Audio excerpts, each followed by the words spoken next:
Hi friends, welcome back to Sakhi reviews. ఈరోజు story ఏం జరిగిందో తెలుసుకోవాలంటే ప్లీజ్ సబ్స్క్రైబ్ చేసి లైక్ చేయండి ప్లీజ్. నీ బండారం మొత్తం బయటపడుతుంది శాలిని. నన్ను తక్కువ అంచనా వేస్తున్నావు. తెగింపు లేకుండానే నీతో చేతులు కలుపుతానా? నాకు ఆ ఫ్లాట్ ఖచ్చితంగా కావాలి. నేను అడిగిన 50 లక్షలు తీసుకుని రేపు హాస్పిటల్కురా, లేకపోతే నీ గురించి మీ ఫ్యామిలీ ముందు బయట పెట్టాల్సి వస్తుందని డాక్టర్ చెప్పడంతో శాలిని టెన్షన్ పడుతుంది. ఇదంతా కిటికీలోంచి చంద్రకళ వింటుంది. బయటకు వచ్చాక జనరల్ చెకప్ అని శాలిని అబద్ధం చెప్తుంది. నువ్వు హాస్పిటల్కు ఎందుకు వెళ్లావు శాలిని? ఏదైనా దాస్తున్నావా ఏంటి అని కామాక్షి, శ్యామల అడుగుతారు. అలాంటిదేం లేదు, శాలిని కాస్త స్ట్రెస్లో ఉంది, ఏం ప్రాబ్లం లేదని డాక్టర్ చెప్తుంది. నువ్వు నా మాట విని తీరాలని శాలినితో డాక్టర్ చెప్పి వెళ్ళిపోతుంది. డాక్టర్ ఇష్యూను వెంటనే క్లియర్ చేయాలని శాలిని అనుకుంటుంది.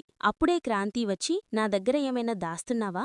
నువ్వు అబద్ధం చెప్తున్నావు శాలిని, ఏం దాస్తున్నావో చెప్పు. ఎప్పుడూ లేనిది నువ్వు ఒక్కదానివే హాస్పిటల్కు వెళ్లావు, ఏదైనా ప్రాబ్లం వచ్చిందా అని అడుగుతాడు. నీ దగ్గర ఏం దాచును అని ప్రామిస్ చేశా కదా అని శాలిని అంటుంది. శాలిని 50 లక్షలు ఎలా ఇస్తుంది చంద్ర?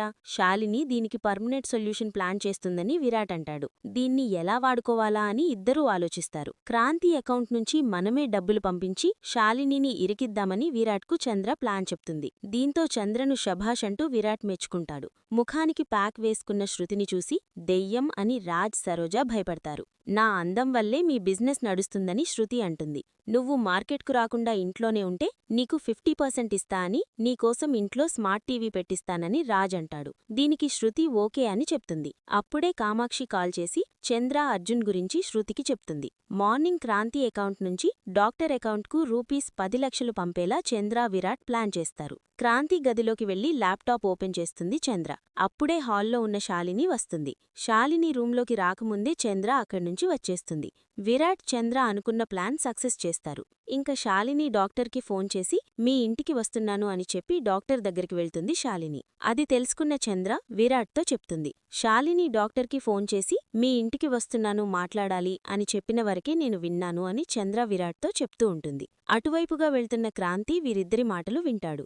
ఇంక క్రాంతి ఇలా అనుకుంటాడు, ఒకవైపు అకౌంట్లో 10 లక్షలు ట్రాన్స్ఫర్ అయ్యాయి, మరోవైపు శాలిని నాకు చెప్పకుండా డాక్టర్ని కలవడానికి వెళ్ళింది. తనకి నిజంగానే ఏదో ప్రాబ్లం ఉంది అనిపిస్తుంది. అదేంటో తెలుసుకోవాలి అని తను కూడా డాక్టర్ దగ్గరికి వెళ్తాడు. ఇంక ఇంతలో శాలిని డాక్టర్ దగ్గరికి వచ్చి 50 లక్షలు ఇవ్వకపోతే మా ఇంట్లో వాళ్ళకి నా విషయాలన్నీ చెప్పేస్తాను అంటావు అని అంటుంది శాలిని. ఖచ్చితంగా చెప్పేస్తాను అంటుంది డాక్టర్. ఇప్పుడు చెప్పు అని గన్ తీసి డాక్టర్ నుదిటిమీద పెడుతుంది శాలిని.